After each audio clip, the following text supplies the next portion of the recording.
Well, Kay was still in bed when I got there this morning, and the caregiver told me that she hadn't got out of bed for breakfast.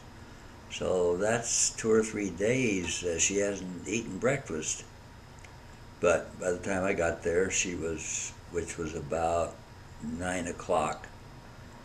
She must have been hungry because she ate almost all the banana I gave her, plus a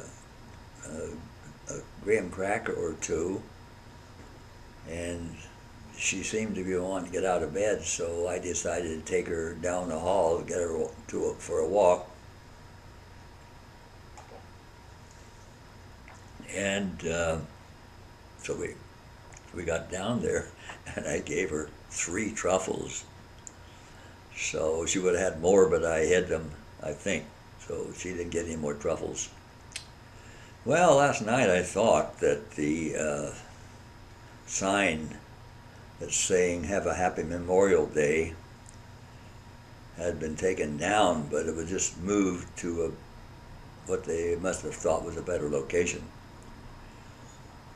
Memorial Day, I don't know how you can have a happy Memorial Day if you think of the hundreds of thousands of men who've died in our wars and just in my lifetime. And so it's like, is that like having a happy funeral?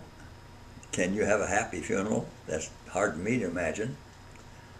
What do? Dance to taps? When I think of Memorial Day, I think of my cousin who was killed on the USS Saratoga. He was just out of high school. Tommy was a member of gun number 5, which is a 5-inch gun on the Saratoga, and a 250-pound bomb hit it and killed everyone on there. The ship managed to get back to Bremerton for repairs, and unknown to Kay, some of these sailors, of course she didn't know that Tommy was on this ship, but anyway, she knew that they were on the Saratoga. They knew that it had been damaged, but she didn't know that Tommy was on there. The Lexington that my brother was on was a sister ship to the Saratoga, and he was also a member of a 5-inch gun. There were 12 of these guns on this ship, and a 250-pound Japanese bomb hit that area and killed everyone but him and the lieutenant commanding.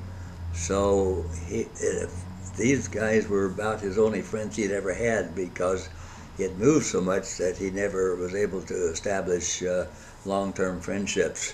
So this affected him for the rest of his life. That's what I think about when I think of Memorial Day. Both Tommy and my brother Rusty were just 18 years old.